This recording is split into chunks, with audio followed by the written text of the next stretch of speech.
சுவாமியே சரணமையப்பா.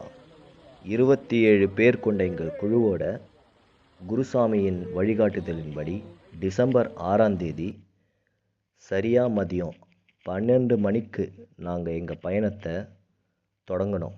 இரவு முழுவதுமே எங்களுடைய பயணம் வண்டியில் போயிட்டு இருந்தது. காலையில் சரியாக ஒரு 5 அல்லது 4:30 மணி இருக்கும், குமுளி அடைஞ்சோம். அங்கே சில புகைப்படங்களை நாங்கள் எடுத்துக்கிட்டோம். பிறகு எங்கள் குருசாமி உணவு தயாரிச்சுக்கிட்டு இருந்தார் சாமிமார்களுடைய உதவியோடு. அதை முடித்ததுமே நாங்கள் வண்டியை எடுத்துக்கிட்டு புல்மேடு பாதையை நோக்கி எங்களுடைய பயணத்தை தொடங்கினோம். அங்கே வந்த பின் எங்களுடைய சாமிமார்களில் ஒரு சில பேருக்கு புக்கிங் பண்ணலை. ஸோ அவங்களுடைய ஸ்பாட் புக்கிங்ஸ் அங்கே நாங்கள் முடிச்சுக்கிட்டு அதோடு அங்கே டோக்கனையும் டோட்டல் 27 பேருக்கான டோக்கன் வாங்கிக்கிட்டு அங்கேருந்து பயணத்தை தொடங்கினோம். இனிதே அங்கே தொடங்கின நாங்கள் ஒரு 3 பேர் 4 பேர் அப்படி ஸ்ப்ளிட்டப் ஆகி ஒரு குரூப்பாக முன்னோக்கி போய்கிட்டே இருந்தோம். முதல்ல எடுத்த உடனே பார்த்திங்கன்னா ஒரு அடர்ந்த காடு மாதிரி ஒரு நேரோவான லைன் தான் எங்களுக்கு தென்பட்டுச்சு. அந்த பாதை மொத்தமுமே பார்த்திங்கன்னா கிட்டத்தட்ட ஒரு சில ஓரளவுக்கு கம்மியாக தான் கல்லும் முள்ளும் இருந்துச்சு. இது போக கொஞ்சம் கடினமாக இல்லைனாலும் கூட பரவாயில்ல என்பது போல் இருந்தது. இது ஒரு 2வது வகையான ஒரு பாதை. இந்த இது பார்த்திங்கன்னா கொஞ்சம் ஸ்டீப் அதிகமாக இருந்துச்சு லைட்டாக. ஸோ அதனால தான் அங்கே பார்த்துருப்பீங்க ஒரு ரோப், அதாவது கயிறை கூட கட்டியிருப்பாங்க. அதனுடைய உதவியோட சில பேர் ஏறிக்கிட்டு கூட இருந்தாங்க. இப்போது எங்களுடைய குரூப்பில் சில பேர் பின்தங்கி இருந்தாங்க. அவங்கள நீங்கள் இப்போ பார்த்துட்ருக்கீங்க. இங்கே கொஞ்சம் கடினமான பாதைங்கிறதுனால ஐயப்பனுடைய சரண கோஷங்களை சொல்லிக்கிட்டே அவங்க ஒவ்வொரு படியாக மேலே ஏறிக்கிட்டு வராங்க. அந்த பாதையை கொஞ்சம் நாங்கள் மூவ் பண்ணதும் ஒரு ரம்யமான ஒரு லொக்கேஷன், அதாவது அழகான இடமா தெரிஞ்சுது. ஸோ அங்கே கொஞ்சம் புகைப்படங்களை எடுத்துக்கிட்டோம். சில பேர் அதை நோக்கி பார்த்துக்கிட்டே கொஞ்ச நேரம் நின்றுட்டோம் கூட. பிறகு அங்கேருந்து கொஞ்சம் தூரம் இன்னும் முன்னாடி செல்ல அதை விட இன்னும் அழகான ஒரு இடம் எங்களுக்கு தென்பட்டது. அங்கே நாங்கள் கிட்டத்தட்ட ரொம்ப நேரமே இருந்து செல்ஃபீஸ் எடுத்துக்கிட்டு அங்கே கொஞ்ச நேரம் ரெஸ்ட் எடுத்துட்டு அதுக்கப்புறம் தான் எங்களுடைய பயணத்தை நாங்கள் தொடங்கினோம். அங்கேருந்து அந்த இடத்த நாங்கள் தாண்டினதும் அடுத்த இலக்குன்னு பார்த்திங்கன்னா இது போல் இருந்தது. இப்போ நீங்கள் பார்க்குற பாதை போல் இங்கே ஃபுல்லாகவே ஒரு டிஃப்ரெண்ட் எக்ஸ்பீரியன்ஸாக இருந்தது இந்த இடம். ஏன்னா பாதை பார்த்திங்கன்னா ரொம்ப குறுகலானது தான், பட் சைடில் இருந்த அந்த என்விரான்மெண்ட் பார்த்திங்கன்னா ரொம்ப ரொம்ப அழகாக இருந்தது. இங்கே நாங்கள் பார்த்திங்கன்னா அங்கே ஒரு டென்ட் இருந்தது மேலே, அதை தான் நாங்கள் கேப்சர் பண்ணியிருந்தோம். அதுக்கடுத்து அதை கேப்சர் பண்ணதும் இவர் எங்களுடைய குரூப்பை சேர்ந்தவர் தான். அவர் எங்களுக்கு முன்னோடியாக தான் எப்போவுமே போயிட்டுருப்பார். நாங்கள் சிம்பிளாக சொல்லணும்னா சம்டைம்ஸ் அவர் எங்களுடைய அடுத்த குருசாமின்னு கூட சொல்லிகிட்டு இருப்போம். அந்த அளவுக்கு அவருடைய வேகம் மற்றும் பக்தி அவ்வளவு இருக்கும். நம்மளுடைய பாதையை அங்கே வழிகாட்டிகிட்ருக்காங்க. அங்கே பாருங்கள், அந்த இடத்துல சில பேர் அங்கே வரைக்கும் போயிட்டாங்க ஆல்ரெடி. அடுத்தது சேரும் சகதியும் சேர்ந்த ஒரு இடம். இந்த இடத்த கொஞ்சம் பாஸ் பண்ணி தான் ஆகணும். அதையும் தாண்டணும். சேரும் சகதியில்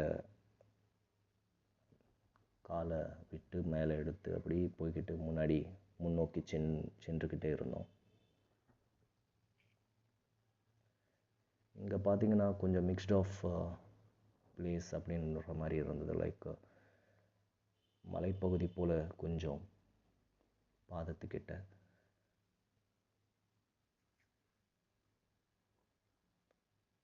இது ஒரு கிட்டத்தட்ட ஒரு 50லேருந்து 150 மீட்டர் வரைக்கும் இதே போல் பகுதி தான்.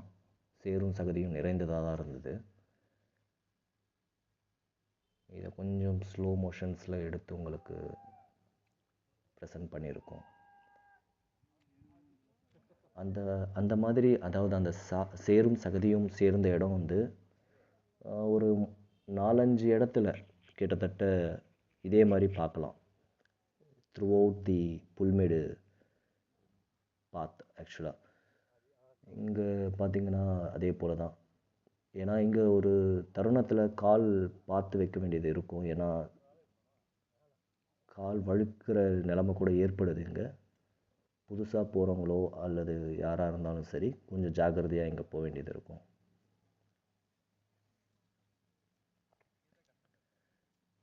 அதை தாண்டிட்டோம்னா இங்கே கொஞ்சம் ஈரப்பதம் இருந்தது. ஏன்னா நாங்கள் வரத்துக்கு முன்னாடி நாள், அதாவது 2 நாள் முன்னாடி தான் பலத்த மழை பெஞ்சுதுன்னு சொல்லிட்டு கேள்விப்பட்டோம். ஏன்னா அதனால் வந்து கூட அந்த ஈரப்பதம் இன்னும் குறையல. அது மட்டும் இல்லாமல் இந்த பாதை, அதாவது புல்மேடுங்கிற அந்த பாதையே க்ளோஸ் பண்ணி வச்சுருந்தாங்க. நாங்கள் முதல்ல பிளானில் இருந்தது புல்மேடு பாதையில் போகிறதா தான் இருந்தது. ஏன்னா கடந்த முறை பார்த்திங்கன்னா நாங்கள் பெரிய பாதையில் போனோம். அதாவது எரிமேலியிலேருந்து தொடங்கி சபரிமலை வரைக்கும் நடக்கிறது. சரி, இந்த புல்மேடு பாதை இது வரைக்கும் நாங்கள் போனதில்லை. சரி, ஒரு முறை போகலாம் அப்படின்ட்டு தான் குருசாமி சொன்னார். அதை எங்கள் குரூப்பில் எல்லாருமே அக்செப்ட் பண்ணிக்கிட்டு கன்ஃபார்ம் பண்ணியிருந்தோம். பட் கடைசி ஒரு 2 நாள் முன்னாடி, அதாவது 3 நாள் முன்னாடி பார்த்திங்கன்னா அந்த பாதை மூடிட்டாங்கன்னு சொல்லிட்டு நியூஸ் வந்துச்சு. இருந்தாலும் ஒரு ஹோப் இருந்தது, பார்க்கலாம், முடிந்தால் நமக்கு சான்ஸ் இருந்தால் போய் பார்ப்போம்ன்ட்டு. பை லக் எங்கள் சான்ஸ் கிடைச்சிது எங்களுக்கு ஆக்சுவலி. ஸோ தட் கரெக்டாக நாங்கள் கிளம்புறதுக்கு முன்னாடி நாள் எங்களுக்கு அந்த டேட்டா வந்தது. லைக் இந்த பாதை ஓப்பன் பண்ணிட்டாங்க அப்படின்னு சொல்லிட்டு. ஸோ பை விச் அதை பொறுத்து நாங்கள் கன்ஃபார்ம் பண்ணிக்கிட்டோம். இந்த பாதை அந்த சகதி அது நிறைஞ்ச இடத்த வந்து தாண்டி கொஞ்சம் தூரம் வந்ததுக்கப்புறம் இங்கே ஒரு லொக்கேஷன் கிடைச்சிது எங்களுக்கு கொஞ்சம் ரெஸ்ட் எடுக்கிறதுக்கு. அதனால் எங்கள் குரூப் கொஞ்சம் முன்னாடி வந்தவங்க ஆல்ரெடி இங்கே வந்து உட்கார்ந்துட்டு இருந்தாங்க. சரி, நாங்களும் பார்த்தோம் எங்கள் குரூப் இருந்ததுனால நம்மளும் போய் உட்காந்துடலாம். இங்கே வரதுக்கே கிட்டத்தட்ட அப்போது ஒரு 12 மணி ஆயிருக்கும் மதியம். நாங்கள் தொடங்கினது பார்த்திங்கன்னா ஒரு 11:30-11:15 தொடங்கினோம். புல்மேடு என்ட்ரன்ஸில் இருந்து அந்த இடத்த ரீச் ஆகிறதுக்கு 12:30 கிட்ட ஆகிடுச்சு. சரி, சாப்பிட்டுட்டு கொஞ்ச நேரம் அங்கேயே ரெஸ்ட் எடுத்துகிட்டு அங்கேருந்து கிளம்ப இன்னொரு 1:30-1:15 கிட்ட ஆகிடுச்சு. அந்த இடத்துல ஒரு டென்ட் இருந்தது. மோரோவர் தண்ணீர் வசதி இருந்துச்சு. போலீஸ் அங்கே கண்காணிப்பு இருந்ததுனால ஸோ அங்கே இருந்த தண்ணீரை உபயோகப்படுத்திக்கிட்டு சாப்பிட்டவங்க அவங்கவுங்க எடுத்துன்னு வந்த வாட்டர் கேன்ஸை வந்து தண்ணியை நிரப்பிக்கிட்டு அங்கேருந்து பயணத்தை தொடங்கினாங்க. இதில் ஒரு முக்கியமான விஷயத்தை என்ன சொல்லணும்னா, புல்மேடு பாதையில் போகிறதுக்கு முன்னாடி பிளாஸ்டிக் வாட்டர் கேன்ஸ் அல்லது பிளாஸ்டிக் கவர்ஸ் எதுவாக இருந்தாலும் பிளாஸ்டிக் சம்மந்தப்பட்டது எடுத்துகிட்டு போகாமல் இருக்கிறது நல்லது. ஏன்னா அவங்க என்ட்ரன்ஸ்லேயே வாங்கி வச்சுப்பாங்க. பிளாஸ்டிக்கில் ஃபில் பண்ண பிஸ்கெட்ஸ் இருந்தால் கூட அவங்க வாங்கிக்கிறாங்க, அனுப்புறதில்ல, அலோவ் பண்ணுறதில்ல. ஸோ அதெல்லாம் கொஞ்சம் மனசில் வச்சுக்கிட்டு வாங்க யாராவது புல்மேடு பாதையில் போகணும் அப்படின்னு நினைக்கிறவங்க. ஏன்னா நாங்கள் எங்கள் குரூப்பில் வந்தவங்களே பார்த்திங்கன்னா சில பேர் வந்து பிளாஸ்டிக் பிஸ்கெட்ஸ், அதாவது பிளாஸ்டிக் கவரில் இருந்த பிஸ்கெட்ஸ் வந்து கொண்டு வந்தாங்க. அவங்க அதை அலோவ் பண்ணலை. அங்கேயே அதை ஐ மீன் இங்கேயே வச்சுட சொல்லிட்டாங்க. சரி, கடைசியில் என்ன பண்ணாங்கன்னா, எதுக்கு வேஸ்ட் பண்ணுறதுன்னு சொல்லிட்டு பேப்பர் இருந்தது தகுந்த சமயத்தில். அது பேக்கெட்ஸ் எல்லாம் ஓப்பன் பண்ணி அங்கே கவர்ஸ் மட்டும் குப்பையில் போட்டுட்டு பிஸ்கெட்ஸ் வரைக்கும் ஒரு பேப்பரில் கட்டிக்கிட்டு நாங்கள் கிளம்பிட்டோம் சில பேர் ஆக்சுவலாக. அடுத்ததாக இந்த பகுதியை தாண்டின உடனே இங்கே தான் உங்களுக்கு ஒரு வியூ, நல்ல வியூ கிடைக்கும். அதாவது சீனரிக் ஒரு அட்மாஸ்பியர் இருக்கும். இங்கேருந்து இது கிட்டத்தட்ட ஒரு 4-5 கிலோமீட்டர் இதே போல் தான் இருக்கும். இந்த வியூ வந்து ஆல்மோஸ்ட் சம்திங் டிஃப்ரெண்ட் ஒப்பீனியன் அல்லது வியூ உங்களுக்கு கொடுக்கும். எத்தனையோ நானும் இது வரைக்கும் ட்ரெக்கிங் போயிருக்கேன், பாதைகள் இது போல் நடந்திருக்கேன். இந்த மாதிரி ஒரு பாதை ஐ மீன் நான் பார்த்ததில்லை இது வரைக்கும். மேபி சில பேர் பார்த்துருக்கலாம். ஆனால் சபரிமலை பாதைகளில் ஒன் ஆஃப் தி பெஸ்ட்டுன்னு கூட சொல்லலாம் இந்த பாதையில் இருக்கிற இந்த ஒரு சீனரி.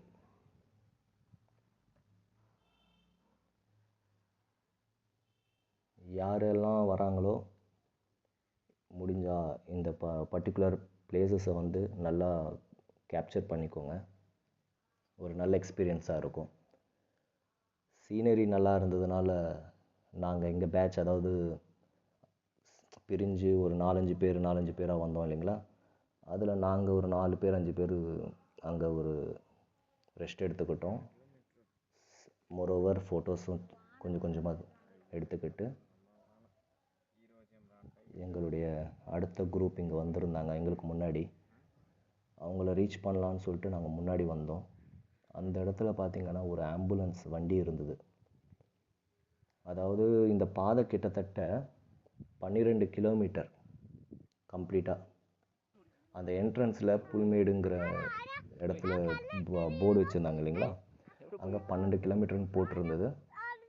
ஸோ கிட்டத்தட்ட 12ன்னு போட்டிருந்தாங்க. பட் இன்ஃபேக்ட் சொல்லணுன்னா 12 கிலோமீட்டர் இல்லை, அதுக்கு மேலேயே கிட்டத்தட்ட எங்களுக்கு நாங்கள் ஃபீல் பண்ணது பார்த்திங்கன்னா ஒரு 20 கிலோமீட்டர் இருக்கும் போல தான் தோணுச்சு எங்களுக்கு. ஏன்னா நடக்க வந்துக்கிட்டே இருக்கிறன்ற இதான் இருந்தது பாதை.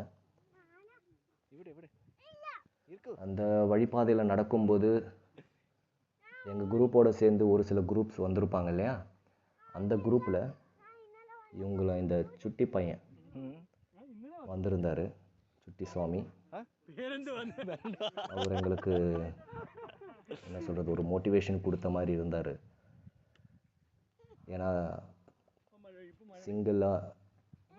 சிங்கிளாக தான் வரும்ன்ற போல் யாரும் அவர் தூக்கவும் இல்லை. அவரே நடந்துக்கிட்டே இருக்கார். முன்னாடி அவங்க அப்பாவும் கூட வந்திருந்த சாமிமார்களும் வழிகாட்டிக்கிட்டே இருக்கும்போது அவர் அவர் தன்னுடைய மழலை சார்ந்த வார்த்தைகளோட பேசிக்கிட்டே தன்னுடைய ஐயப்பனுடைய யாத்திரையை நடத்திக்கிட்டு இருந்தார். சரி, நமக்கும் கொஞ்ச நேரம் அவர்கிட்ட பேசி பார்க்கலான்னு சொல்லிட்டு ஒரு சில வார்த்தைகள் அவர்கிட்ட பேசிக்கிட்டே நாங்களும் எங்களுடைய பாதையை நடத்தினோம்.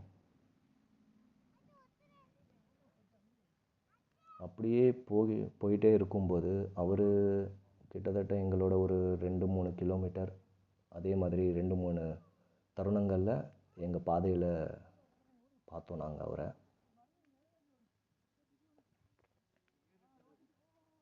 நான் முன்னாடி சொல்லியிருந்தது போல் இந்த இடத்துல பாருங்கள், மறுபடியும் அதே போல் ஒரு சீனரிக்கான சுச்சுவேஷன், ஒரு என்விரான்மெண்ட் இருக்குது. ஸோ இதெல்லாம் கேப்சர் பண்ணிக்கிட்டோம். இங்கே என்ன ஒரு அரிதான விஷயம் என்னன்னு பார்த்தீங்கன்னா, ஒரு இடத்துல உங்களுக்கு வெயிலாக இருக்குது, இன்னொரு இடத்துல பார்த்தீங்கன்னா க்ளவுடியாக இருக்கும். ஸோ ஒரு கிலோமீட்டருக்கு ஒரு 1.5 இல்லை 2 கிலோமீட்டருக்கும் இடையில் பார்த்தீங்கன்னா அந்த அட்மாஸ்பியர் டெம்பரேச்சர் அண்ட் கிளைமேட்டே மாறுது. இப்போ பார்த்துருப்பீங்க, நாங்கள் 12 கிலோமீட்டரில் தொடங்கினோம். இப்போ கிட்டத்தட்ட 7.5 கிலோமீட்டர் இருக்குது இன்னும் டிஸ்டன்ஸு. அந்த போர்டில் பார்த்துருப்பீங்க இல்லையா. ஸோ இங்கேருந்து 7.5 கிலோமீட்டர் இன்னும் நடக்கணும் அப்படின்ற மாதிரியே தான் எங்களுடைய மனநிலை இருந்துச்சு. ஆனால் இது வரைக்கும் நடந்த பாதைலாம் நல்லா தான் இருந்தது. ஏன்னா எடுத்த எடுப்பில் இருந்த முதல் ஸ்டார்டிங்கில் இருந்த கொஞ்சம் டிஃபிகல்ட்டி இங்கெல்லாம் பெருசாக இல்லை. ஏன்னா இது மாதிரி ஒரு 4-5 கிலோமீட்டர்னு சொல்லியிருந்தேன் இல்லைங்களா. ஸோ அப்படியே ப்ரொசீட் ஆச்சு. அது கொஞ்சம் சுலபமாக தான் இருந்தது இந்த பாதைலாம். ஏன்னா ஸ்டீப் இல்லை. ஸோ தட் பெரியவங்கள்லேருந்து சின்னவங்க வரைக்கும் ரொம்ப சுலபமாக தான் நடந்தாங்க இந்த இடத்துலலாம். அழகாக ரசிச்சுக்கிட்டே அதே போல் புகைப்படங்களை எடுத்துக்கிட்டு அவங்கவுங்க குரூப்போடு சேர்ந்து இயற்கையோடு இயைந்து நல்லபடியாக தொடர்ந்தோம். இன்னொரு விஷயம், இந்த புல்மேடு பாதையில் உங்களுக்கு சொல்ல வேண்டியது இருக்குது. அது என்னன்னு பார்த்தீங்கன்னா, புல்மேடு பாதை பொறுத்தவரையில் ஒரு அதிகமாக என்ன சொல்கிறது, விலங்குகள் நடமாடுற இடமா. அதனால் பார்த்திங்கன்னா எப்போவுமே போலீஸுடைய நடமாட்டம் இருக்குது. இந்த இடத்துலலாம் எங்களுக்கு வரவே இல்லை போலீஸ். கிட்டத்தட்ட இங்கே இந்த ஃப்ளாட் சர்ஃபேஸில் எங்கேயுமே வரல அவங்க பார்த்திங்கன்னா. பட் கடைசி தருணத்தில், அதாவது ஒரு 5:30-6 மணி ஈவினிங் ஆகும்போதுலேருந்து ஸ்டார்ட் பண்ணிட்டாங்க. எங்களை அவங்க புஷ் பண்ணிக்கிட்டே இருந்தாங்க. சீக்கிரம் கிளம்புங்க, சீக்கிரம் கிளம்புங்க அப்படின்னு சொல்லிட்டு. அதாவது முடிச்சிருங்க உங்களுடைய ட்ரெக்கிங் திங்ஸு அப்படின்னு சொல்லிட்டு. எதனாலன்னு கேட்டிங்கன்னா, ஏன்னா அவங்களுடைய விஷயமும் சொல்கிறதும் நல்லது தான். ஏன்னா அங்கே வந்து பார்த்திங்கன்னா நாங்களே எங்கள் கண்ணால் பார்த்தோம். காட்டெருமையும் அதே சமயம் யானையை பார்த்தோம். கூட்டமாக ஒரு 3-4 போச்சு. ஒரு தருணத்தில் நாங்கள் வந்து பார்த்திங்கன்னா நாங்கள் இருக்கிற இடத்துக்கு வந்துருமோங்கிற ஒரு சந்தேகத்தில் இருந்தோம். இப்போ அங்கே கேம்ப் தெரியுது பார்த்திங்களா மேலே, அந்த இடத்துக்கு பின்னாடி தான் நாங்கள் ஒரு யானையை பார்த்தேன் ஆக்சுவலி. அது ஓடுது வேறு.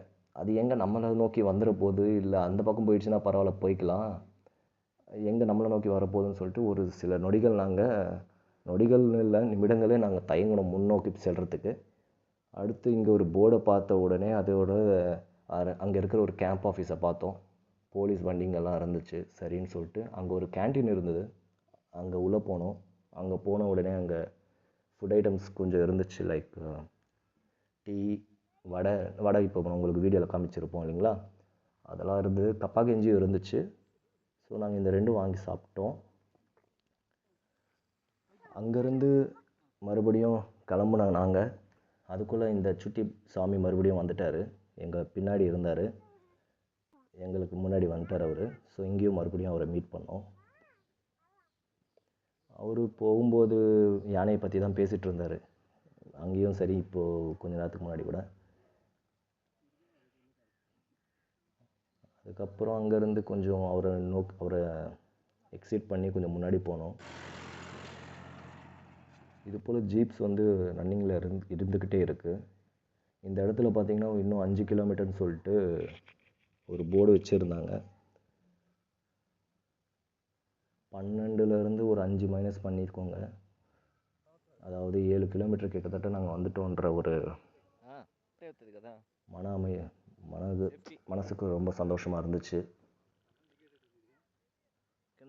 ஃபர்தராக இங்கே முன்னாடி போகும்போது இங்கே ரைட் சைடில் சின்ன சின்ன குட்டையை பார்த்தோம். இதெல்லாம் என்னென்னு பார்த்தீங்கன்னா இந்த யானைகளுக்கான இடங்கள்.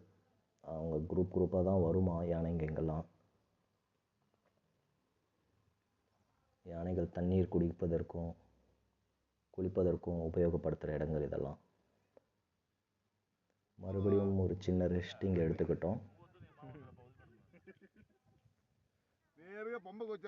இவர் வந்து எங்கள் குரூப்பில் அடுத்த குருசாமிங்கிற நிலையில் இருக்கார். அவர் எங்களுக்கு ஏதோ சஜஷன்ஸ் கொடுத்துட்ருக்காரு. இங்கே எங்கள் குருசாமி படுத்துக்கிட்டு ரெஸ்ட் எடுத்துகிட்ருக்காரு. அவர் பக்கத்தில் இருக்கிறது சின்ன குருசாமி.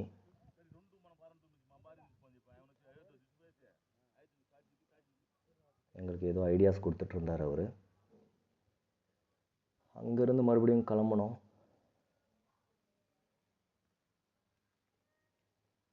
கொஞ்சம் இறக்கமாக இருந்தது பாதை. இறங்கும்போதே கையை பிடிச்சி பிடிச்சி கற்களோட அதோடு சேர்ந்து நாங்களும் எங்களுடைய வாழ்க்கையை நடத்துகிற போல தான் இருந்தது.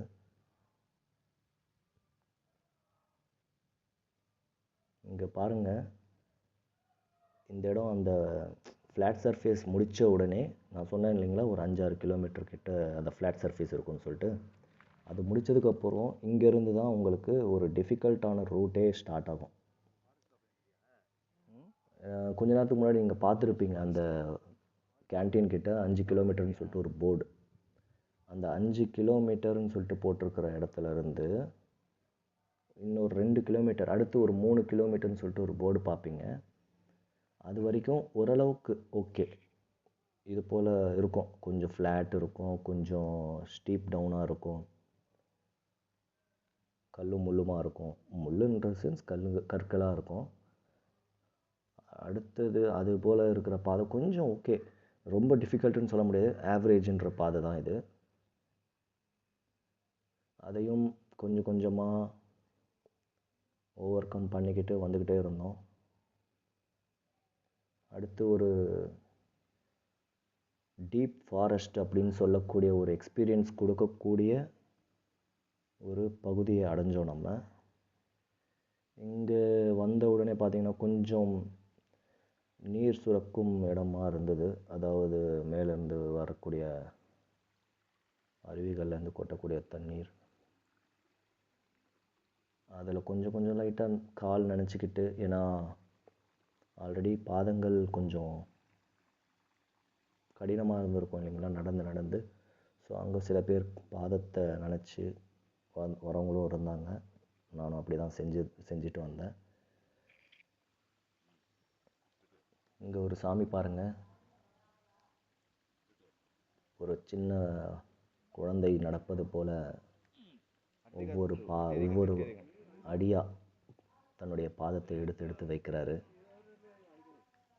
இதில் என்ன கடினம்னா, இங்கே நான் சொல்லியிருந்தேன் பாருங்கள், 3 கிலோமீட்டர் அந்த போர்டு தான் இப்போ பார்த்துருந்தீங்க.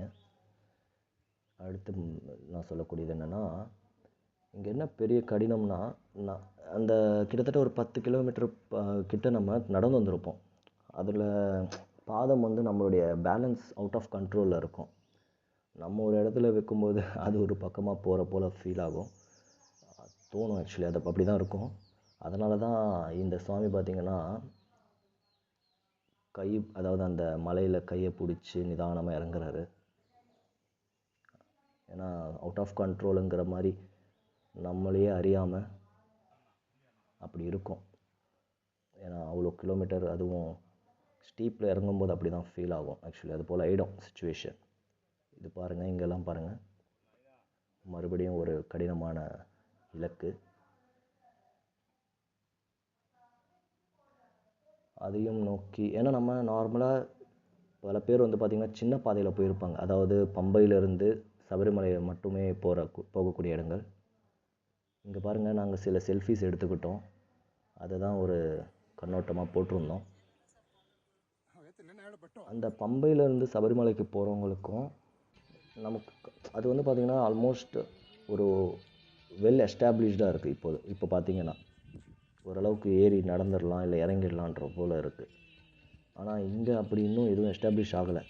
ஏன்னா ஈவன் தண்ணி குடிக்க தண்ணி வேணும்னா கூட இங்கே கொஞ்சம் கஷ்டம்தான்.